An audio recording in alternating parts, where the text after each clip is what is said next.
ہمارے ہاں یہ رات یعنی شعبان میں خاص طور پر 15 شعبان کی رات شب برات کے نام سے مشہور ہے، جس کو شب رات کہتے ہیں۔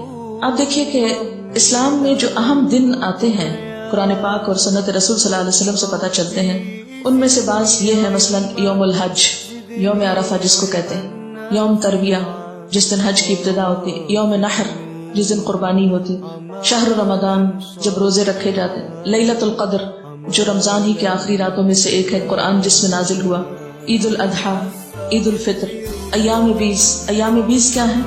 ہر مہینے کے 13، 14 اور 15، یعنی ایک 14ویں سے پہلے کی رات اور ایک 14ویں کے بعد کی رات۔ ان کے جو دن ہیں یعنی 13 کا دن، پھر 14 کا دن اور 15 کا دن، ان دنوں میں روزہ رکھنا جو ہے وہ مسنون ہے، یعنی ہر مہینے جو شخص روزے رکھنا چاہے وہ ان 3 دنوں میں رکھے۔ ان کو ایام 20 اس لیے کہتے ہیں کہ ان کی راتیں بھی روشن ہوتی ہیں۔ پھر اسی طرح یوم الجمعہ، اس کی فضیلت آئی ہے، سورۃ الجمعہ بھی ہے، اسی طرح ایام تشریق ہیں، یا کچھ اور دن بھی ہو سکتے ہیں جن کا براہ راست ذکر جو ہے وہ قرآن پاک میں نہیں آیا، لیکن شب برات کا نام نہ کہیں قرآن میں آیا ہے اور نہ کہیں حدیث میں آیا۔ شب برات نہ قرآن میں نہ حدیث میں۔ اس کی ایک وجہ تو یہ بھی ہو سکتی ہے کہ اس کا یہ جو لفظ ہے شب، یہ عربی کا لفظ ہی نہیں ہے، یہ کس کا لفظ ہے؟ فارسی کا لفظ ہے، اور اگر اس کے آگے رات لگاتے ہیں، شب رات، تو رات بھی عربی کا لفظ نہیں، اور اگر آپ اس کے آگے برات لگاتے ہیں، شب برات، تو برات بھی عربی کا لفظ نہیں، یہ شاید سنسکرت کا لفظ ہے جو شادی میں برات آتی ہے۔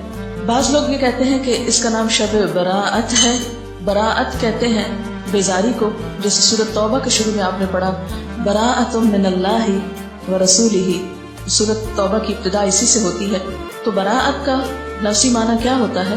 بیزاری۔ تو اس رات میں کس سے بیزاری؟ اگر شب براءت کہتے ہیں، حالانکہ براءت کوئی نہیں بولتا، تو یہ اپنی ترکیب کے اعتبار سے بھی کوئی اسلامی ترکیب نہیں ہے، اور نہ ہی کوئی اسلامی اعتبار سے اس کی کوئی فضیلت یا اہمیت یا حقیقت بنتی ہے۔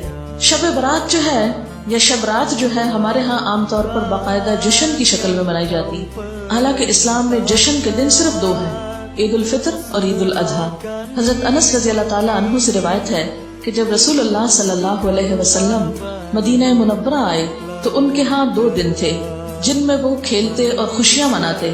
آپ صلی اللہ علیہ وسلم نے ان کے بارے میں دریافت فرمایا تو آپ کو بتایا گیا مدینہ والوں کی طرف سے کہ ہم جاہلیت کے زمانے سے یہ 2 دن مناتے چلے آ رہے ہیں۔ آپ صلی اللہ علیہ وسلم نے فرمایا اللہ تعالیٰ نے تم کو اس سے بہتر 2 دن عطا کر دیے ہیں، عید الفطر اور عید الاضحیٰ۔ تو شب برات کا